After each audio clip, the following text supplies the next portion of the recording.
Bonjour à tous et bienvenue au JT du Coin, l'émission qui récapitule les actus crypto de la semaine. Aujourd'hui, il sera d'abord question d'Ethereum. La semaine dernière, c'était la proposition de Vitalik Buterin qui avait fait couler beaucoup d'encre, mais cette semaine, c'est au tour d'une proposition émanant d'un chercheur bien connu de la fondation Ethereum de faire parler d'elle. Dans CradFeist, à qui on doit par ailleurs l'EIP 4844, a en effet proposé de multiplier par au moins 100 la limite de gaz, de sorte à multiplier également par au moins 100 la quantité de transactions par seconde qu'Ethereum serait capable de traiter.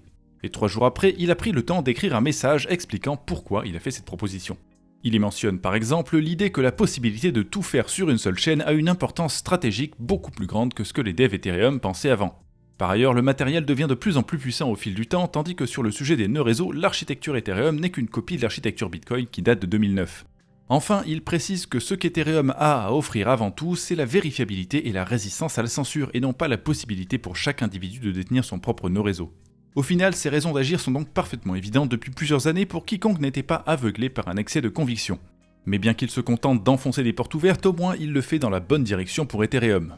Parce qu'en parallèle, chez nous, en Europe, on se dirige assez rarement dans la bonne direction. Ici, comme ça a été le cas plusieurs fois récemment, on préfère crier sur tous les toits que Bitcoin est plus ou moins l'équivalent numérique de Satan. Cette semaine, c'est la Banque d'Italie qui a qualifié la crypto de danger pour l'économie mondiale, un peu comme l'avait fait récemment leur ministre de l'économie. Avec, comme toujours, une compréhension hyper superficielle de la crypto et un point de vue à la hauteur de cette compréhension. On peut le remarquer tout particulièrement dans le premier paragraphe de la section dédiée à la crypto.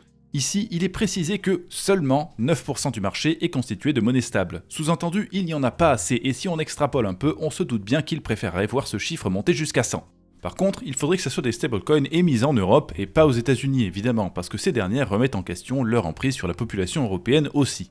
Mais ça, il fallait peut-être y penser à l'époque où Tether risquait de se faire atomiser par le gouvernement américain. Une alternative européenne aurait été la bienvenue à l'époque. Et puis, il fallait peut-être aussi être un peu plus flexible en créant la loi MiCA.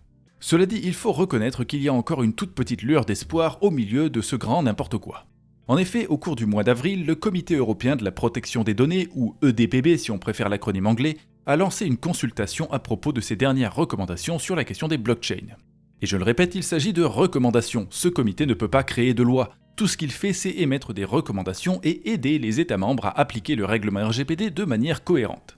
Mais ça reste quand même un organisme issu de cette abomination juridique qu'est l'Union Européenne, et il est donc intéressant de regarder un peu ce qu'ils disent. En l'occurrence, ce qu'on cherche se trouve surtout à la page 14 du document qui a été publié. Dans ce paragraphe, au milieu, ils expliquent que les données personnelles doivent être supprimées lorsqu'il n'y a plus de raison de les conserver. Un principe tout à fait logique, mais qui est suivi par une conclusion un peu plus embêtante. Comme les blockchains sont rarement conçus pour permettre la suppression des données, le respect de ce principe pourrait nécessiter de supprimer toute la blockchain. En d'autres mots, il serait impossible en Europe de faire tourner un nœud réseau d'une blockchain classique comme Bitcoin tout en respectant la loi. Un peu plus loin, ils vont même expliquer qu'il faudrait que les créateurs des blockchains soient en mesure de supprimer les données détenues par les nœuds réseau ou une quelconque tierce partie, ce qui semble impossible. Et sur internet, cette partie a beaucoup fait parler d'elle puisque si on s'arrête là, on pourrait croire qu'ils souhaitent purement et simplement interdire la crypto ou au moins supprimer toutes les blockchains publiques. Mais sur le paragraphe d'après, on a un peu plus de détails qui permettent de clarifier les choses de façon très intéressante et pourtant c'est un paragraphe qui semble être resté mystérieusement invisible pour certains.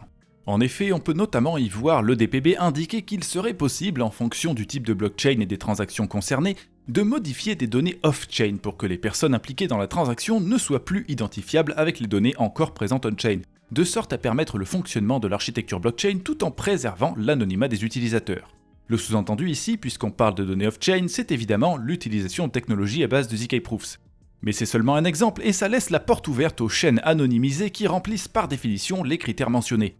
Et si on va lire encore un peu plus loin, on a même toute une section dédiée à l'idée que des mécanismes de protection de données par défaut doivent être présents sur les blockchains. Alors au lieu de lancer des cris d'orfraie ridicules comme quoi Internet n'aurait jamais survécu à ces règles, je préfère considérer ces nouvelles lignes directrices comme un rare éclat de lucidité émanant d'une entité européenne sur la question de l'anonymat. Ça n'est pas très arrangeant pour les maximalistes qui refusent d'admettre que le saint Bitcoin puisse avoir le moindre défaut. Mais c'est la vérité, les blockchains classiques ne protègent pas assez leurs utilisateurs, et ce n'est pas en faisant l'autruche qu'on va avancer. À cela, on pourrait toutefois répondre que la suppression d'une blockchain juste pour respecter le RGPD est peut-être une mesure un peu trop radicale pour 2025. À ce jour, les technologies de protection de l'anonymat sont encore balbutiantes et la loi européenne les criminalise déjà en plus. Ce qui est tout à fait correct. Cette contradiction entre le RGPD et les lois totalitaristes soi-disant contre le blanchiment d'argent fait de toute cette situation une absurdité juridique qui ne laisse aucune solution praticable. Mais à l'avenir, le mieux pour les citoyens européens, ça ne serait pas d'accepter que nos données personnelles soient disponibles pour l'éternité, ça serait de légaliser l'anonymat. C'est un droit qui devient de plus en plus important, surtout au fur et à mesure que la crypto devient populaire dans une société où la justice a du mal à faire son travail. Par exemple, récemment, des arnaqueurs ont commencé à envoyer des courriers postaux aux victimes du piratage de la base de données Ledger. C'est une tentative maladroite et ils ratissent large en envoyant du courrier, mais s'ils disposaient aussi ne serait-ce que d'une seule adresse crypto pour chacune des victimes, ils seraient en mesure de savoir quelles victimes sont les plus riches et d'aller leur rendre visite en personne, ce qui aurait des conséquences nettement plus dramatiques qu'une visite du facteur. Alors que si toutes les cryptos étaient anonymes, avoir une adresse, ça ne changerait pas grand-chose. Mais passons maintenant à des actualités plus réjouissantes avec l'annonce cette semaine par Visa et Mastercard de nouvelles intégrations de services crypto.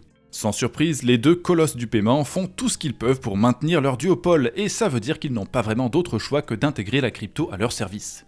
Donc chez Visa, ce sont de multiples cartes de paiement crypto qui sont apparues grâce à plusieurs partenariats. On y trouve Bridge, Banks et Rain. Et chez Mastercard, c'est aussi avec Banks qu'il y a un partenariat, mais aussi et surtout MetaMask qui est à l'origine de ces partenariats et qui s'en sert pour créer une carte crypto. Ça avait déjà été annoncé il y a quelques temps, mais depuis cette semaine, il est possible pour quelques heureux élus d'utiliser cette carte, et pour les autres, il est possible de s'inscrire sur liste d'attente. Et en prime, il y aura aussi la possibilité prochainement d'obtenir une carte MetaMask métallique en édition limitée. En tout cas, ça ne représente qu'une petite partie de ce qui se passe chez Mastercard. D'après un communiqué de presse publié ce lundi, ils ont fait beaucoup de progrès pour intégrer les monnaies stables et la blockchain en général à leur réseau de paiement. Parmi leurs partenaires, on trouve Kraken, Bybit, Binance, OKX, Wirex, Paxos, mais aussi Circle, malgré le fait qu'ils concurrencent désormais Mastercard sur ce secteur. Portefeuille, carte bancaire, transactions commerciales, transferts internationaux, la crypto est désormais partout dans les services fournis par Mastercard. Et sur ce, comme nous en avons terminé avec les infos pour aujourd'hui, je vous rappelle comme d'habitude que nous mettons à votre disposition un canal Telegram d'informations en temps réel 24h/24, 7 jours sur 7. Donc n'hésitez pas à le suivre, même si dans tous les cas je serai là dimanche prochain et j'espère que vous le serez aussi. A bientôt.